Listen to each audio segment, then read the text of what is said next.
हम बादशाह में हैं। तुम मुझसे जो पूछ सकते हो उसकी कोई सीमा नहीं। मैं तुम्हें जो दूंगा उसकी कोई सीमा नहीं। तुम जो भी मांगो मैं तुम्हारे लिए करूंगा। प्रभु यही कह रहा था, इसीलिए उसने हिचकिचाकर हर समय मांगा और हर समय जवाब था हाँ हाँ हाँ हाँ हाँ। प्रभु अब्राहम को बताने की कोशिश कर रहा था, वाचा को समझ लो, ये वाचा मुझे तेरा भाग और हिस्सा बनाती है। मैं तुझे चोट पहुंचाने की कोशिश नहीं करना चाहता, मैं केवल तुझे आशीष देना चाहता हूं।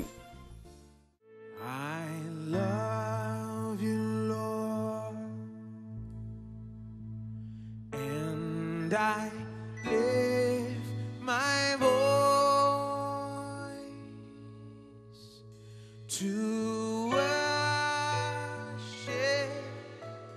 you, oh my soul, rejoice,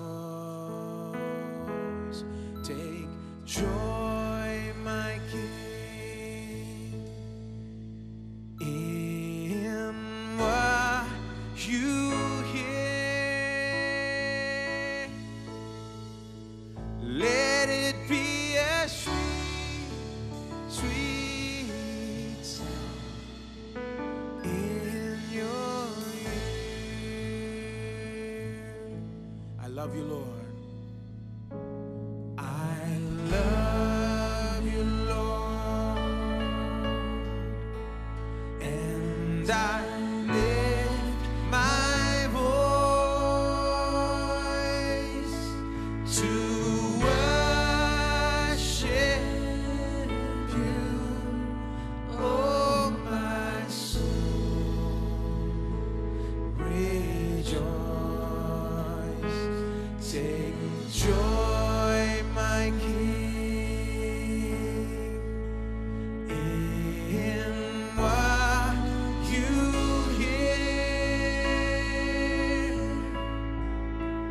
Let it be a sweet, sweet sound in your ear.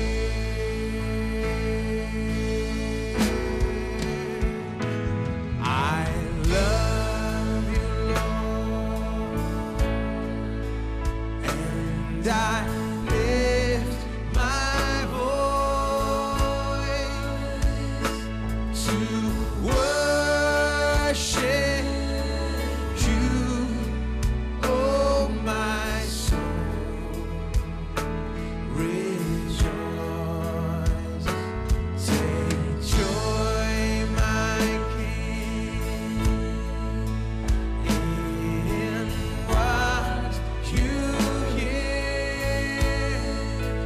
Let it be a sweet, sweet sound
परमेश्वर के स्वरूप और समानता क्या है?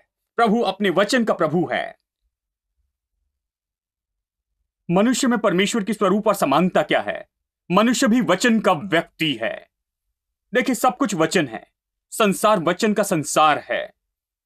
वो कहते हैं कि वचन ने संसार बनाया, और प्रभु वचन का प्रभु है। प्रभु के बारे में सबसे महत्वपूर्ण गुण तो उसका वचन है। उसने अपने वचन से सब बनाया। उसने अपने वचन में अपनी सारी सामर्थ प्रकट की है। वचन के तरीके से ही वो काम करता है। प्रभु क्या है? वचन ही उसका सार है। प्रभु वचन है और वचन ही प्रभु है। ये इसी तरह है। यदि हम इसे नहीं समझेंगे तो प्रभु को कभी नहीं समझेंगे। मनुष्य परमेश्वर की समानता में बनाया गया है। वो प्रभु के जैसे है। जैसे प्रभु वचन का प्रभु है, वो वचन का प्रभु है। मनुष्य वचन का व्यक्ति है। वो वचन का व्यक्ति है। आपका जीवन कैसे बनता है? वचन से ही। आपका विवाह कैसे बेहतर होता है? यदि आप अच्छी चीजें कहें तो बेहतर होगा। आप लड़ाई में कैसे आते हैं? केवल शब्दों से ही। यदि आप गलत बातें कहें तो लड़ाई में आते हैं। यह सब वचन से चलता है। बाइबल कहती है कि शब्द कितने कितने कितने बुरे हो सकते हैं कि ये छोटी सी आग के जैसे है जो सारे जंगल को जला सकती है। जानते हैं, ये छोटी सी चीज है लेकिन सारी बातों पर नियंत्रण करती। जैसे बड़ा जहाज पतवार जैसी छोटी चीज के नियंत्रण से चलता है। यानी परमेश्वर ने मनुष्य को कैसे बनाया? अब मुझसे ये न पूछे कि वचन ही क्यों क्यों ये केवल वचन से होता है। एक भाई ने मुझसे कहा, क्या परमेश्वर ने सब कुछ जीभ में ही रखा? जानते हैं, यानी आप ये कह रहे हैं कि मनुष्य के पास इतनी बड़ी देह है और बहुत कुछ हो रहा है, और आप कह रहे हैं कि सब कुछ जीभ में ही है। मैं क्या कर सकता हूं जानते हैं? ये इस तरह है, एक दिन मैंने कार रोकी, कार में डीजल भरने के लिए। जानते हैं, मैं डीजल भर रहा था और मेरी कार में बैठे एक छोटे बच्चे ने कहा, हम पेट्रोल क्यों नहीं भरते हैं? इसे पेट्रोल पर चलना चाहिए। नहीं, ये पेट्रोल पर नहीं चल सकती।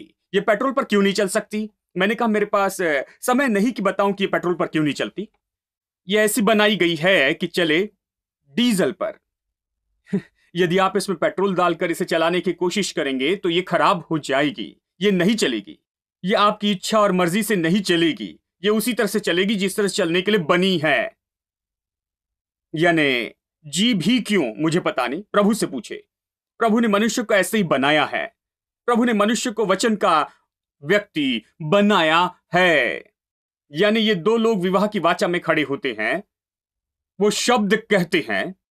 प्रभु ने कहा कि ज्योति हो और ज्योति हो गई। वहां पर प्रभु से एक भी बेकार शब्द नहीं आता है। प्रभु कभी ऐसे शब्द नहीं कहता जो कुछ उत्पन्न न करे।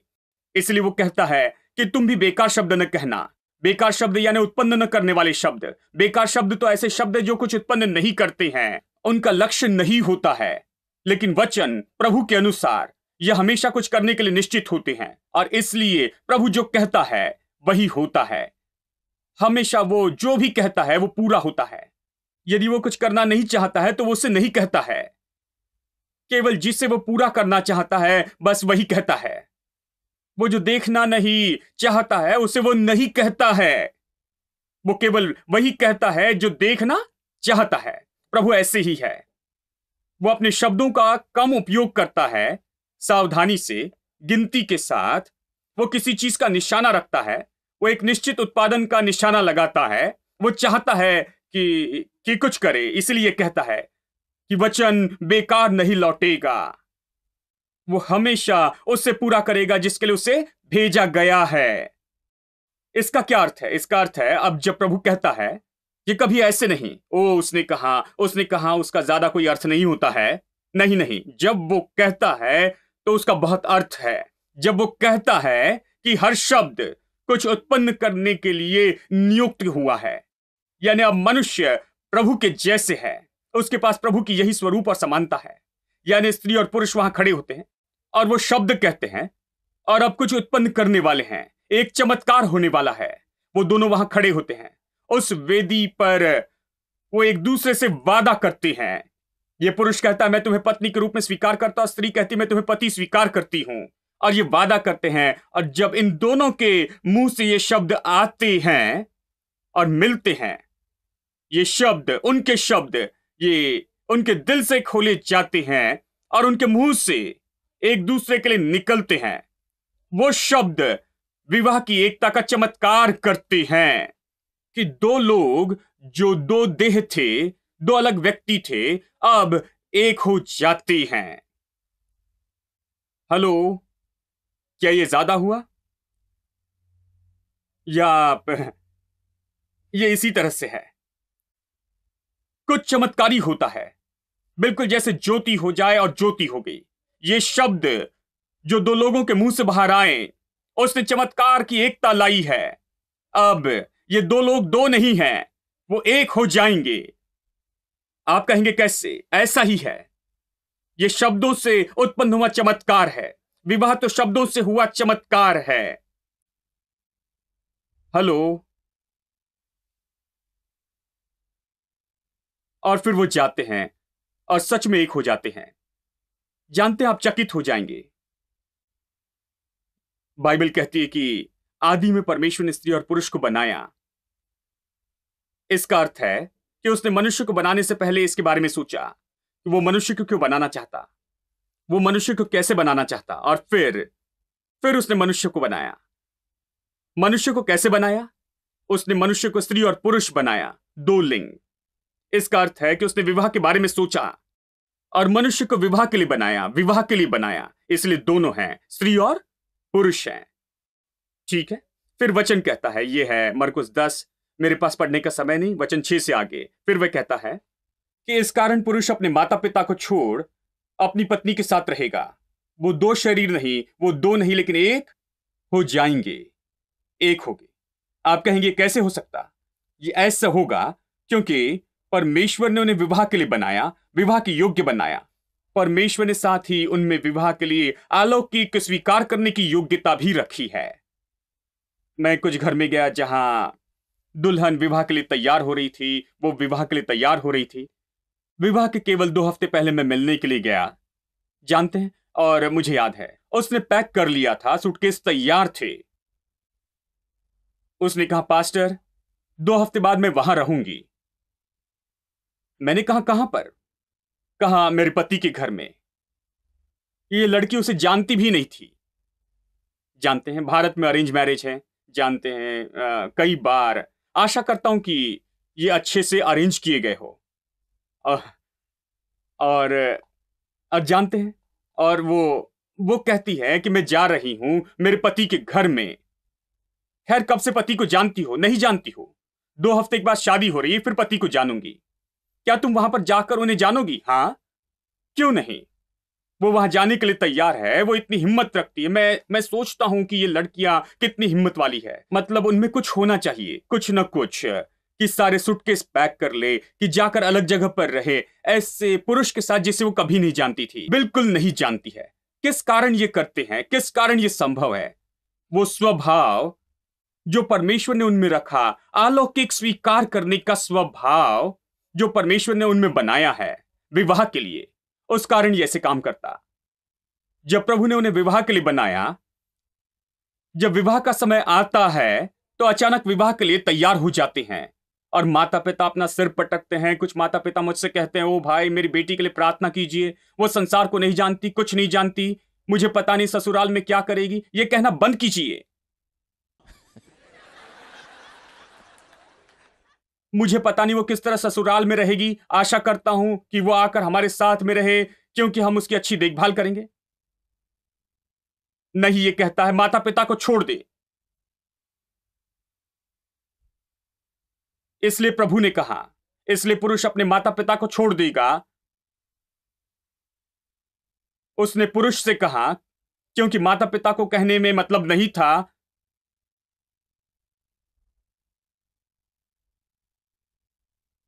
वो जाने ही नहीं देते अपने माता पिता को छोड़कर अपनी पत्नी के साथ रहना। वो कहते हैं, वो मुझे पता नहीं वहां कैसे रहेंगी, चिंता ना करे, सब ठीक होगा, क्योंकि ये इसी तरह काम करता। ये अलौकिक स्वीकार करने की योग्यता है जो सृष्टि के साथ आती है। आप इसी तरह बने हैं, वो दिन आता है, आप उसके लिए तैयार हैं, यह आपके अंदर है। और क्या कहे, ये इसी तरह होता है। आमेन। बात तो ये है कि वो एक हो गए, वो दो एक हो गए। बाइबल की एकता तो अलौकिक अद्भुत एकता है जो होती है केवल शब्दों के बोलने से ही। विवाह के दिन जैसे वो शब्द कहते हैं, शब्द उन्हें एक साथ लाते हैं और वो दो लोगों को एक बनाती है। उद्धार के दिन बस यही तो होता है। प्रभु ने कहा, यदि तुम दिल में विश्वास करोगे और मुंह से अंगीकार करोगे प्रभु यीशु को, तो तुम उद्धार पाओगे। ठीक है, तुम उद्धार पाओगे। बाइबल इसी तरह से हमें बताती है। अब जब आप आकर प्रभु यीशु को अपने उद्धारकर्ता के रूप में स्वीकार करते और मुंह से यीशु का अंगीकार करते हैं, अपना मुंह खोलकर उसे प्रभु और उद्धारकर्ता के रूप में स्वीकार करते, देखिए क्या हुआ। प्रभु ने कहा मैंने अपना बेटा तुम्हारे लिए दिया है, वो तुम्हारे लिए क्रूस पर मरा, तुम विश्वास करोगे तो अनंत जीवन पाओगे। और आपने कहा हां विश्वास करता हूं। फिर दोनों जुड़ जाते हैं, जो प्रभु ने कहा और आपका विश्वास और आपने जो कहा। आप कहते विवाह की विधि के जैसे ही ये दोनों जुड़ जाते हैं। अब आप और प्रभु जो दूर थे, आप प्रभु के लिए अनजान थे, आप प्रभु से दूर थे पाप और इन सब के कारण, लेकिन अब अद्भुत रूप में महान तरीके से यीशु मसीह को अपना उद्धारकर्ता प्रभु अंगीकार करने के द्वारा आप यीशु मसीह के साथ एक हो जाते हैं कि आप मसीह में होते हैं। अब तो आप कह सकते हैं कि अब्राहम की आशीष तो अब मेरी है, क्योंकि ये मसीह की है, ये मेरी है, क्योंकि मसीह और मैं कोई अलग नहीं, हम एक हैं, एक हो गए हैं। लोग कहेंगे आप एक कैसे हो गए? हाँ, मैंने उसको प्रभु के रूप में अंगीकार किया है और पवित्र आत्मा मुझ पर आया, हम एक हो गए हैं। लोग कहेंगे ये अजीब है, लेकिन ये इसी तरह हुआ। खैर, ये इसी तरह हुआ अब्राहम के लिए। अब्राहम वहां था और प्रभु ने आकर कहा, अपने माता पिता और देश को छोड़, अपने लोगों को, और उस देश में जा जो मैं दिखाऊंगा। मैं तुझे आशीष दूंगा, तुझे आशीष बनाऊंगा, तेरा नाम महान करूंगा। जो तुझे आशीष दे उन्हें आशीष दूंगा, जो श्राप दे श्राप दूंगा, और तुझ में पृथ्वी के सारे कुल आशीष पाएंगे। और यहां प्रभु ने कहा ठीक है। और अब्राहम यानी दूसरी पार्टी, ये दो पार्टी में है। ये वाचा है, देखिए। अब्राहम कहता है हां मैं तैयार हूं। तूने कहा आशीष देगा, चाहता है कि मैं बाहर जाऊं, चाहता है कि मैं कहीं जाऊं, मैं तैयार हूं। विश्वास से प्रत्युत्तर दिया। बैंग, ये फिर से होता है। अब्राहम ऐसा मनुष्य जो परमेश्वर को नहीं जानता था, एक अन्य जाति मनुष्य, उस दिन तक अंधकार में रहता था। अचानक वो सर्वशक्तिमान परमेश्वर के साथ एक हो जाता है, क्योंकि परमेश्वर ने कहा कि अपने माता पिता को छोड़कर आ और मैं तुझे आशीष दूंगा। उसने हिम्मत करके विश्वास किया और कहा मैं आऊंगा, तू मुझे आशीष दे। ये दोनों एक हो गए। और उसके बाद जब परमेश्वर सदोम और अमोरा को नाश करने वाला था, जानते हैं कई बार डॉक्टर निकालते हैं शरीर का कोई छोटा हिस्सा कि उस व्यक्ति का जीवन बचाएं।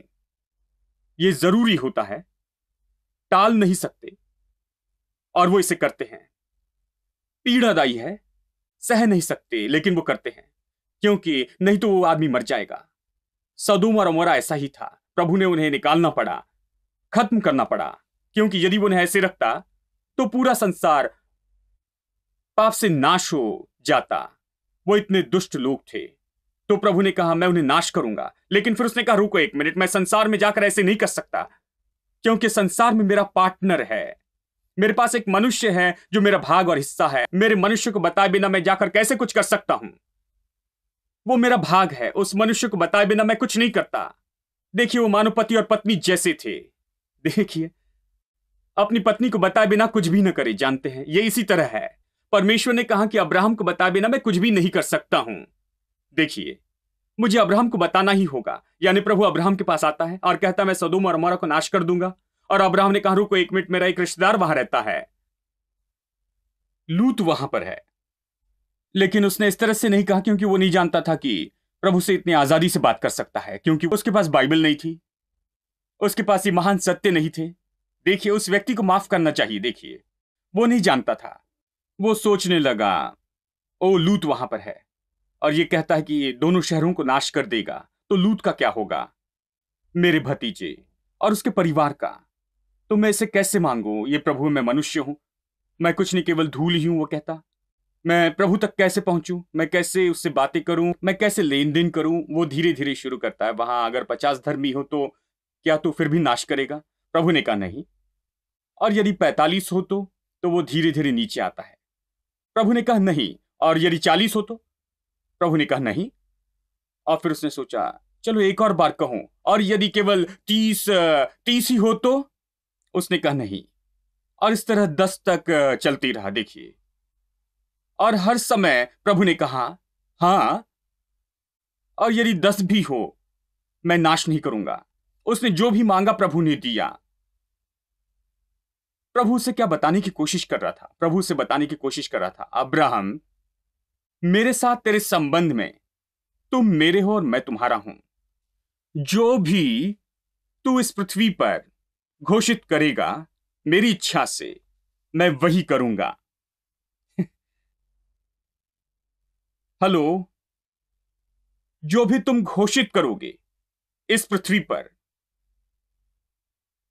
मेरी इच्छा से, मैं वही तो करूंगा। मैं उससे हटकर कुछ नहीं करूंगा। मेरे साथ तुम्हारा संबंध ऐसा ही है, वो कहता। हम वाचा में हैं। तुम मुझसे जो पूछ सकते हो उसकी कोई सीमा नहीं। मैं तुम्हें जो दूंगा उसकी कोई सीमा नहीं। तुम जो भी मांगो मैं तुम्हारे लिए करूंगा। प्रभु यही कह रहा था। इसीलिए उसने हिचकिचाकर हर समय मांगा, और हर समय जवाब था हां हां हां हां हां। प्रभु अब्राहम को बताने की कोशिश कर रहा था, वाचा को समझ लो। ये वाचा मुझे तेरा भाग और हिस्सा बनाती है। मैं तुझे चोट पहुंचाने की कोशिश नहीं करना चाहता। मैं केवल तुझे आशीष देना चाहता हूं।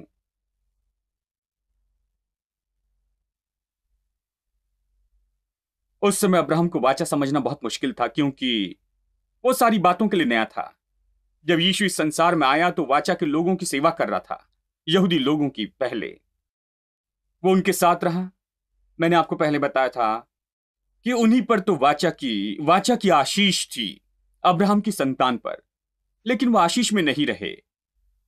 उनमें से कुछ भीख मांगते थे, कुछ तो बहुत ही बुरी दशा में थे, जानते हैं। वो अब्राहम की आशीष, खैर आशीष का क्या हुआ जानते हैं? जो भिखारी यीशु से सड़कों पर मिले वो अन्य जाति के लोग नहीं थे, अब्राहम की संतान थे। अब भीख मांग रहे थे। अब्राहम उनके बारे में क्या सोचेगा? इतना धनी व्यक्ति, इतना संपन्न व्यक्ति, प्रभु ने उसे आशीष दी, और उसके वंशज सड़क पर भीख मांग रहे थे। लेकिन ये इसी तरह था, क्योंकि वो वाचा नहीं जानते थे। वो नहीं जानते थे कि वाचा को किस तरह से थाम ले। वो नहीं जानते थे कि वाचा का अर्थ क्या है, कि वो और प्रभु एक हैं, कि प्रभु जो भी है वो वही हो सकते हैं। जो भी प्रभु के लिए संभव है वो उनके लिए संभव है। जो भी प्रभु के लिए लागू होता है वो उनके लिए लागू होता है। वो इसे नहीं समझ पाए। उनके पास इस विचार का कुछ भी नहीं था। हालांकि उस समय उनके पास पुरानी वाचा थी, वो पुराना नियम था उनके हाथों में, लेकिन वो नहीं समझ पाए कि उन चीजों की सच्चाई में कैसे चले। उन्होंने शब्दों को लेकर उनका उपयोग किया अपने आराधनालय में और सब, लेकिन मैं सोचता हूं कि सच में कितना समझ पाए थे और उपयोग कर पाए। अवश्य ज्यादा नहीं। लेकिन यहां एक मनुष्य यीशु आता है, पूरी भीड़ के बीच उनमें चलकर आता है, उन्हें पूरी तरह से चकित करता है, एक तरह से, क्योंकि वो पहली बार देख रहे थे कि एक मनुष्य जो योग्य था कि वाचा की पुस्तक लेकर उसमें से कह सके ये लिखा है। और शैतान ने उसकी परीक्षा ली और कहा 40 दिन के उपवास के बाद, और शैतान ने कहा इन पत्थरों को रोटी बना दे। यीशु ने कहा मनुष्य केवल रोटी ही से जीवित नहीं रहेगा, लेकिन उन वचनों से जो प्रभु के मुंह से निकलते हैं। ये लिखा है, वो कहता, ये वचन में लिखा है, मैं वाचा का व्यक्ति हूं। मैं केवल खाने के लिए नहीं रहता हूं, मैं परमेश्वर का वचन खाने से जीता हूं। मनुष्य केवल रोटी ही से जीवित नहीं रहता, लेकिन परमेश्वर के वचन से। उसने वाचा के शब्द कहे, वो वाचा का व्यक्ति था। इसलिए उसने कहा, प्रार्थना के बारे में वो कहता है, तुम मुझे याद दिलाओ, यानी प्रार्थना में मेरे पास वचन लेकर आओ, मेरी वाचा लाओ, जो मैंने प्रतिज्ञा की है, आकर मुझे याद दिलाओ, मुझे बताओ मैंने क्या कहा है। आप इसी तरह प्रार्थना करते हैं। वो वाचा का उपयोग करता है जब वो इस संसार में था, और वाचा के लोगों को स्मरण दिलाता। यानी जब परमेश्वर ने अब्राहम से वाचा बांधी, उसने कहा मैं तेरा प्रयोजन करने वाला हो जाऊंगा, तेरा रक्षक रहूंगा, मैं तुझे छुड़ाने वाला हो जाऊंगा, और सब कुछ। अब्राहम के लिए प्रभु के वचन थे। अब अब्राहम को अपने सिर में यह उतारना था कि ये प्रभु है। वो झूठ नहीं कहता। बाइबल कहती वो झूठ नहीं बोल सकता। सब लोग कहें प्रभु झूठ नहीं बोल सकता। प्रभु ये काम नहीं कर सकता। क्यों? यदि वो केवल एक छोटा झूठ कहे, केवल एक छोटा नीला झूठ, आप इसे जो भी कहे, यदि वो केवल एक छोटा झूठ कहे तो क्या होगा? वो फिर आगे नहीं रहेगा, वो खुद को नाश कर देगा, क्योंकि सारी चीजें लटकी हैं उसकी ईमानदारी की सच्चाई पर कि वो झूठ नहीं कह सकता, कि जब उसने कहा है वो हमेशा करेगा। वह ऐसा नहीं कि कुछ कहे और उसे न करे। सारी चीजें, सारा संसार इस पर लटका है, सारा संसार इस पर लटका हुआ है, हमारा सारा जीवन इस पर लटका है और प्रभु उस पर ही काम करता है। आप इस पर शर्त लगा सकते हैं, यदि वो झूठ कहे, वो छोटा झूठ, तो सारा गुब्बारा पंचर होगा, चला जाएगा, कुछ नहीं रहेगा। इसलिए प्रभु झूठ नहीं बोल सकता। There is no rock, there is no God like our God. No other name worthy of all our praise. The rock of salvation that cannot be moved has proven himself to be faithful true. There is no rock, there is no God like our Rock of Ages, Rock of Ages. Jesus is our rock, Rock of Ages. Jesus is our rock, Rock of Ages. Jesus is our rock. There is no rock, there is no God like God. Sing Rock of Ages, Rock of Ages.